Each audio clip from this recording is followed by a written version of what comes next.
Hello दोस्तों, स्वागत है आपका अपने चैनल पर। आज हम जीएस का प्रैक्टिस सेट नंबर 7 लेकर आ गए हैं, जो कि बीपीएससी तैयारी 4 के लिए बहुत ही महत्वपूर्ण होने वाले हैं। अगर आपने पिछली क्लासेस नहीं देखी हैं तो चैनल पर विजिट करके पिछली क्लास देख सकते हैं। चलिए हम वीडियो शुरू करते हैं। इसमें हमारा पहला प्रश्न है, निम्नलिखित में से किस वर्ष ताशकंद में भारतीय कम्युनिस्ट पार्टी मार्क्सवादी की स्थापना हुई थी? पहला ऑप्शन है 1912, दूसरा है 1909, तीसरा है 1934 और चौथा है 1920। तो इसमें हमारा जो सही ऑप्शन हो जाएगा ऑप्शन नंबर डी, 1920। 1920 ईस्वी में ताशकंद में भारतीय कम्युनिस्ट पार्टी की स्थापना हुई थी और स्थापना करने वाले थे मानवेंद्रनाथ राय। चलते हैं अगले प्रश्न पे।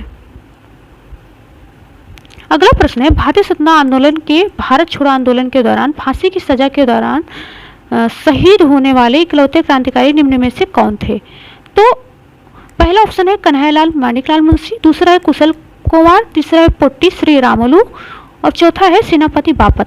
तो इसमें जो हमारा सही ऑप्शन हो जाएगा ऑप्शन नंबर बी, कुशल कुमार, यह सही ऑप्शन हो जाएगा। देखते हैं अगला प्रश्न। अगला प्रश्न है, हिमालय पर्वत की सुदूर उत्तरी पर्वतमाला को किस नाम से जाना जाता है? पहला ऑप्शन है बाह्य हिमालय, दूसरा है निम्न हिमालय, तीसरा है महान हिमालय और चौथा है महाभारत पर्वतमाला। तो इसमें हमारा जो सही ऑप्शन हो जाएगा ऑप्शन नंबर सी, महान हिमालय, यानी हिमालय पर्वत की सुदूर उत्तरी पर्वतमाला को महान हिमालय के नाम से जाना जाता है। नेक्स्ट क्वेश्चन देखेंगे, निम्नलिखित में से किस देश से होकर मकर रेखा गुजरती है? पहला ऑप्शन है ऑस्ट्रेलिया, दूसरा है ब्राजील, तीसरा है चिली और चौथा है सभी विकल्प सही हैं। तो इसमें हमारा जो सही ऑप्शन हो जाएगा ऑप्शन नंबर डी, सभी विकल्प सही हैं, यानी ऑस्ट्रेलिया, ब्राजील और चिली तीनों देशों से होकर मकर रेखा गुजरती है। इसमें डी ऑप्शन सही हो जाएगा। अगले प्रश्न पे चलते हैं। निम्नलिखित में से कौन सी नदी कश्मीर के दक्षिण पूर्वी भाग में वीरीनाग में एक झरने से निकलती है? पहला ऑप्शन है सतलज, दूसरा है झेलम, तीसरा है ब्यास और चौथा है चेनाब। तो इसमें सही ऑप्शन होगा ऑप्शन नंबर बी, झेलम नदी है जो कि कश्मीर के दक्षिण पूर्वी भाग में वीरीनाग झरने से निकलती है। अगला प्रश्न देखते हैं।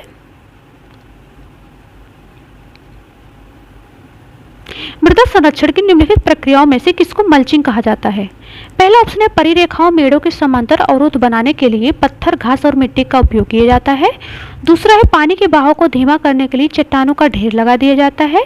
तीसरा है बरसाती पानी के साथ मिट्टी के बहाव को रोकने के लिए एकांतर पंक्तियों में विभिन्न फसलें उगाई जाती हैं। और चौथा है पौधे के बीच खुली जमीन पर पुआल आदि कार्बनिक पदार्थ की परत बिछा दी जाती है।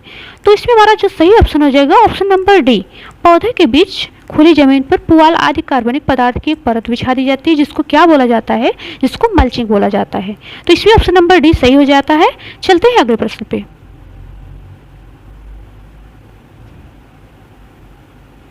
अगला प्रश्न है हमारा, भारतीय संविधान का कौन सा अनुच्छेद राज्यों में राज्यपालों का प्रावधान करता है?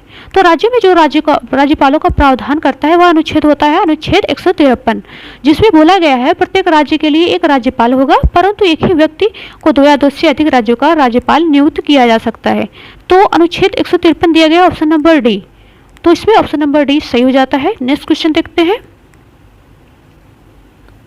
कौन सा रिट तब जारी किया जाता है जब न्यायालय को पता चलता है कि जो व्यक्ति पदासीन है परंतु वह उस पद के लिए पात्र नहीं है? तो इसको क्या बोला जाता है? इसको बोला जाता है अधिकार परीक्षा। ऑप्शन नंबर बी, अधिकार परीक्षा दिया गया है और इसका वर्णन अनुच्छेद 32 में है। अगला प्रश्न देख लेते हैं।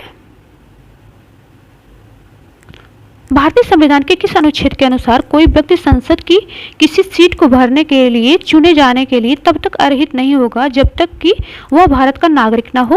वह किस अनुच्छेद में है? तो वह अनुच्छेद है अनुच्छेद 84, option number A. Option number A में अनुच्छेद 84 दिया गया है, तो ये सही हो जाएगा। अगला प्रश्न देखते हैं।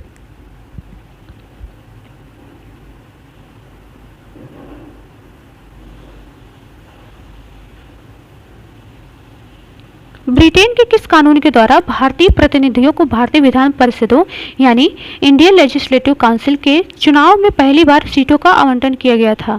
तो यह कौन सा अधिनियम था? यह अधिनियम था भारतीय परिषद अधिनियम 1892 ईस्वी। तो ऑप्शन नंबर बी में भारतीय परिषद अधिनियम 1892 दिया गया है, तो यह सही हो जाता है। देख लेते हैं अगला प्रश्न। अगला प्रश्न है, रॉकेट प्रणोदन प्रौद्योगिकी रॉकेट प्रोपल्शन टेक्नोलॉजी निम्नलिखित में से किस वैज्ञानिक सिद्धांत पर काम करती है? तो जो रॉकेट प्रज्वलन प्रौद्योगिकी है वह न्यूटन के गति का नियम पे काम करती है और वह गति का तृतीय नियम है जो क्या है? क्रिया प्रतिक्रिया का नियम। तो ऑप्शन नंबर बी यहाँ पे सही हो जाएगा। देख लेते हैं अगला प्रश्न। किसी औसत वयस्क व्यक्ति के लिए ध्वनि की श्रव्य सीमा कितनी होती है? तो जो ध्वनि की श्रव्य सीमा होती है वह होती है 20 हर्ट्ज से 20,000 हर्ट्ज। तो ऑप्शन नंबर डी में यह दिया गया है 20 हर्ट्ज से 20,000 हर्ट्ज। तो ऑप्शन नंबर डी सही हो जाता है। अगला प्रश्न देख लेते हैं। अगला प्रश्न है किसी भी तत्व के समस्थानिकों के संदर्भ में निम्नलिखित में से कौन सा कथन सही नहीं है? पहला ऑप्शन है उनका परमाणु क्रमांक समान होता है, ये तो सही है। दूसरा है उनके भौतिक गुण भिन्न होते हैं, ये भी सही है। तीसरा है उनकी द्रव्यमान संख्या समान होती है, ये क्या है? ये सही नहीं है, ये सही नहीं है ऑप्शन नंबर सी। तो यही सही हो जाएगा। और जो नीचे दिया गया ऑप्शन नंबर डी में उनके रासायनिक गुण समान होते हैं, ये भी सही है। तो ऑप्शन नंबर सी इसमें सही हो जाता है। देख लेते हैं अगला प्रश्न। कौन सी प्रक्रिया से समुद्री जल से नमक प्राप्त किया जाता है? तो समुद्री जल से नमक प्राप्त करने की जो क्रिया होती है उसको वाष्पीकरण या वाष्पन बोला जाता है। तो ऑप्शन नंबर सी वाष्पन सही हो जाता है। देखते हैं अगला प्रश्न। अक्रिय गैसें होती हैं, अक्रिय गैसें क्या होती हैं? पहला ऑप्शन में दिया गया है बहुपरमाणुक, दूसरा ऑप्शन दिया गया है द्विपरमाणुक, तीसरा है त्रिपरमाणुक और चौथा है एक परमाणुक। तो सही ऑप्शन हो जाएगा ऑप्शन नंबर डी एक परमाणुक, यानी अक्रिय गैसें क्या होती है? एक परमाणुक।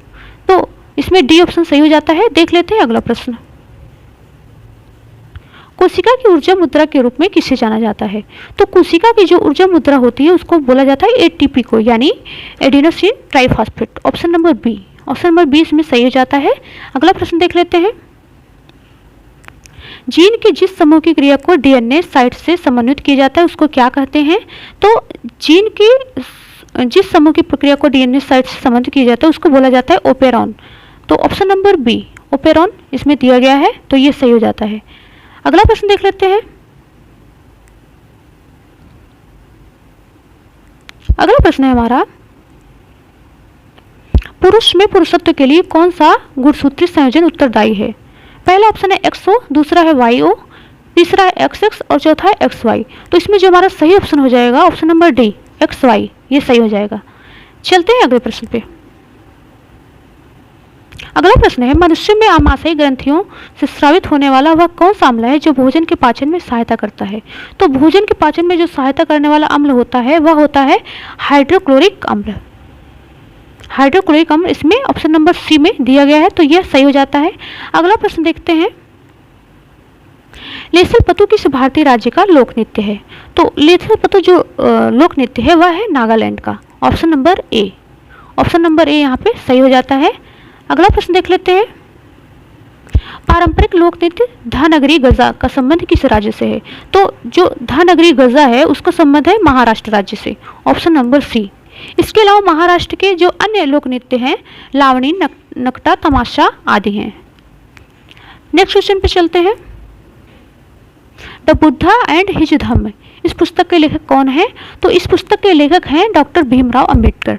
तो ऑप्शन नंबर बी में V.R. अम्बेडकर दिया गया है, तो ये सही हो जाता है। अगला प्रश्न देख लेते हैं। अमर्त्य सेन को अर्थशास्त्र का नोबेल पुरस्कार किस वर्ष मिला? तो अमर्त्य सेन को जो नोबेल पुरस्कार मिला था वह दिया गया था 1998 ईस्वी में। तो ऑप्शन नंबर ए 1998 दिया है, तो ये सही हो जाता है। अगले प्रश्न पे चलते हैं। प्रसिद्ध शांति स्वरूप भटनागर पुरस्कार किस क्षेत्र में दिया जाता है? तो शांति स्वरूप भटनागर पुरस्कार जो दिया जाता है वह दिया जाता है विज्ञान और तकनीकी के क्षेत्र में। तो ऑप्शन नंबर सी विज्ञान और तकनीकी, ये सही हो जाता है। नेक्स्ट क्वेश्चन देखते हैं। विवेकानंद रॉक मेमोरियल कहाँ स्थित है? तो विवेकानंद रॉक मेमोरियल जो स्थित है वह है कन्याकुमारी। ऑप्शन नंबर सी में कन्याकुमारी दिया गया है, तो ये यहाँ पे सही हो जाता है। अगला प्रश्न देखते हैं। निम्नलिखित में से कौन सा शहर बिहार के सबसे पूर्वी भाग में स्थित है? तो पहला ऑप्शन है भागलपुर, दूसरा है पटना, तीसरा है कटिहार और चौथा है पूर्णिया। तो जो निम्नलिखित शहर दिए गए हैं इसमें सबसे पूर्वी भाग में आता है कटिहार। ऑप्शन नंबर सी, यह सही हो जाएगा। अगला प्रश्न देख लेते हैं। बिहार कांग्रेस सोशलिस्ट पार्टी का गठन हुआ। पहला ऑप्शन है 1930, दूसरा है 1931, तीसरा है 1934 और चौथा है 1939। तो इसमें जो हमारा सही ऑप्शन हो जाएगा option number C. Option number C हो जाएगा सन 1934 ईस्वी। अगला प्रश्न देख लेते हैं। बिहार के चिरौंद नामक पुरस्थल की प्राचीनतम संस्कृति है। तो बिहार का जो चिरान नामक पुरस्थल की प्राचीन संस्कृति है वह क्या है? नवपाषाणिक संस्कृति। ऑप्शन नंबर सी नवपाषाणिक संस्कृति है। और यह कहाँ पे है? यह सारण जिले में है। अगला प्रश्न देख लेते हैं। बिहार के किस जिले में अहद अनहद शब्दों और प्रदर्शनों का उत्सव का आयोजन किया गया? तो जो अहद अनहद शब्दों और प्रदर्शन का आयोजन किया गया वह किया गया पटना शहर में। ऑप्शन नंबर ए ये सही हो जाएगा। अगला प्रश्न देख लेते हैं। हाल ही में किस केंद्र शासित प्रदेश के उपराज्यपाल बिहार के दौरे पर आए थे? तो जो बिहार के दौरे पर आए थे वह थे जम्मू कश्मीर के उपराज्यपाल Manoj Sinha. Option number A. और ये कब का क्वेश्चन है? ये 6 मार्च 2023 का क्वेश्चन है। तो इस तरह हमने आज पूरे 30 प्रश्न किए। अगर आपको ये क्लासेस पसंद आ रही हैं तो इसको ज़्यादा से ज़्यादा शेयर कीजिए जिससे और भी लोग इसका लाभ उठा सकें। और इसको लाइक करिए और चैनल को सब्सक्राइब कर लीजिए। मिलते हैं किसी अन्य क्लास में, तब तक के लिए धन्यवाद।